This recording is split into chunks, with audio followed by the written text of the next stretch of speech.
आज सूर्य भगवान की कथा सुने। फागुन मास का सूर्य भगवान का व्रत कथा सुनने से सारे मन का इच्छा पूर्ण होती है। एक बार भगवान शिव ने सूर्य देव को बुलाकर कहा, सपर्शवा वाहन, तुम मंडलमयी काशीपुरी जाओ। वहाँ का राजा परम धार्मिक है, उसका नाम देवोदास है।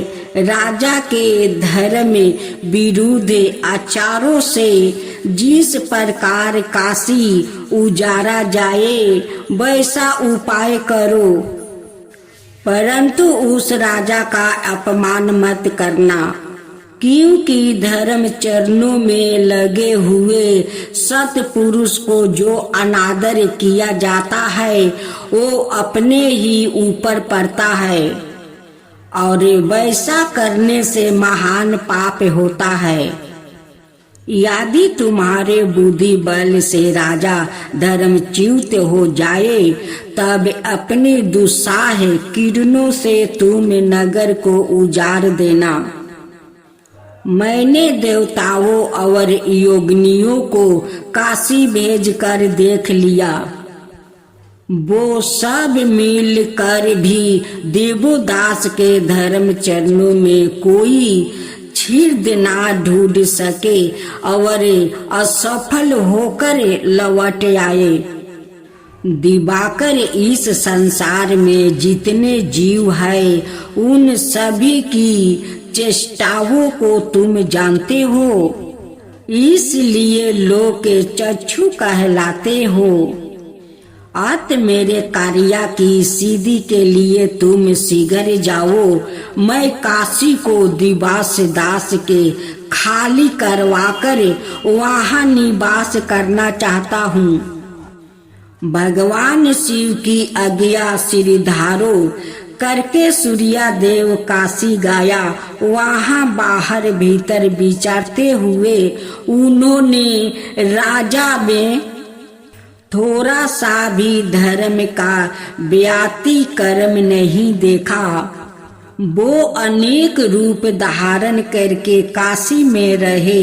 कभी कभी उन्होंने नाना प्रकार के दृष्टानों और कथन को द्वारे अनेक प्रकार के व्रत का उपदेश करके काशी के नर नारियों को बहकाने की चेष्टा की, किंतु वो किसी को भी धर्म मार्ग से डिगाने में सफल नहीं हुआ।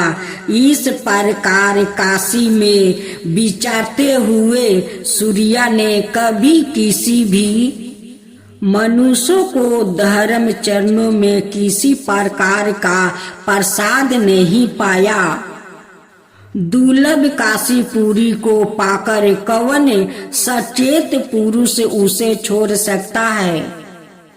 इस संसार में प्रत्येक जन्म में स्त्री पुत्राधन मिल सकते हैं, केवल काशीपुरी नहीं मिल सकती। इस प्रकार काशी के धर्ममय प्रभाव को देखकर भगवान सूर्य का मन काशी में रहने के लिए लोल अर्थात चंचल हो उठा। इसलिए उनका काशी में लोलाकर नाम प्रसिद्ध हुआ।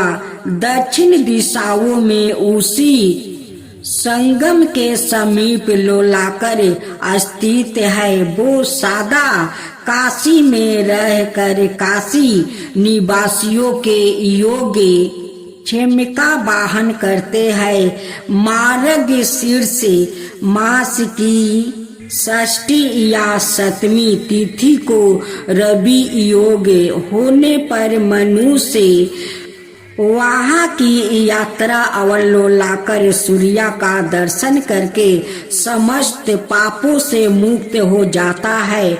जो मनुष्य रविवार को लोलाकर सूर्य का दर्शन करता है उसे कोई दुख नहीं होता है। शनि भगवान का और दूसरा एक कथा। द्वारका में भगवान श्री कृष्णा के 1,80,000 पुत्र थे।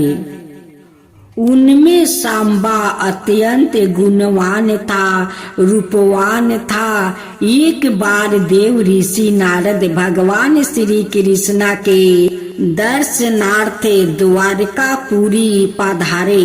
उन्होंने देख कर सब यादव कुमारों ने प्रणाम करके उनका सम्मान किया, किंतु सांबा ने अपने सौंदर्य के गर्व से उन्हें प्रणाम नहीं किया, अपितु उनकी वेशभूषा को देखकर हंस पड़े।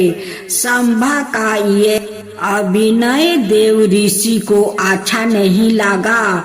उन्होंने भगवान श्री कृष्णा से इसकी शिकायत की। दूसरी बार जब देव ऋषि नारद द्वारका आए तब भगवान श्री कृष्णा रानियों के मध्य में बैठे थे।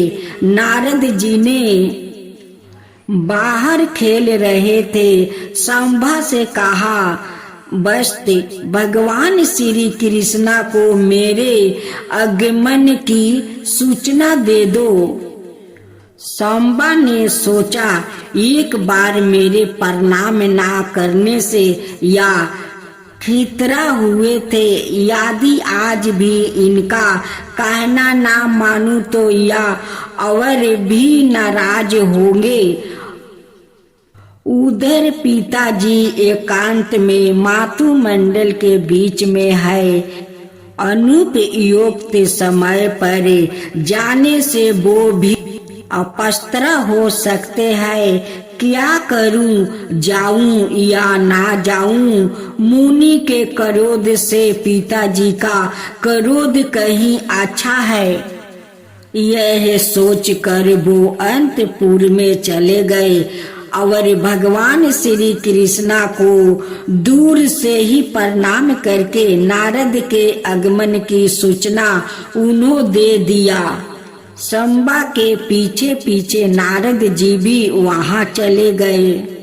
नारद जी ने रानियों के मन की विकृति तार कर भगवान से कहा, सांबा के अतुल सौंदर्य से मोहित होने के कारण उनमें चंचलता आ गई है।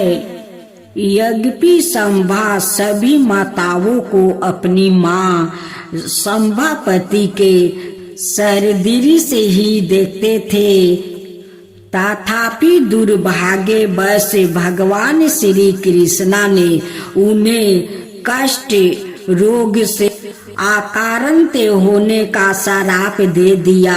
इस घृणित रोग के भय से सांबा कांप गए और भगवान श्री कृष्णा से प्रार्थना करने लगे। भगवान श्री कृष्णा ने पुत्र को निर्दोष जानकर दुर्दैववश प्राप्त इस रोग से मुक्ति के लिए काशी जाकर सूर्य की आराधना करने का आदेश दिया। सांबा ने काशी पहुंचकर भगवान सूर्य की आराधना की और एक कुंड बनवाया। भगवान सूर्य के आशीर्वाद से सांबा शीघ्र ही कष्ट मुक्त हो गया।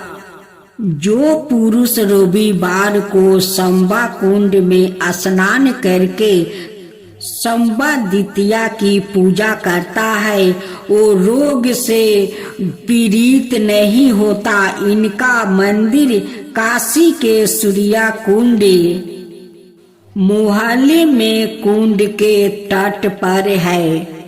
हे सूर्य भगवान, जो आपका कथा कहे, जो सुने, जो हुंकार भरे, उन सब का ऊपर कृपा कीजिए। हे सूर्य भगवान, सब का ऊपर कृपा कीजिए। सूर्य भगवान की जय हो, सूर्य भगवान की जय हो।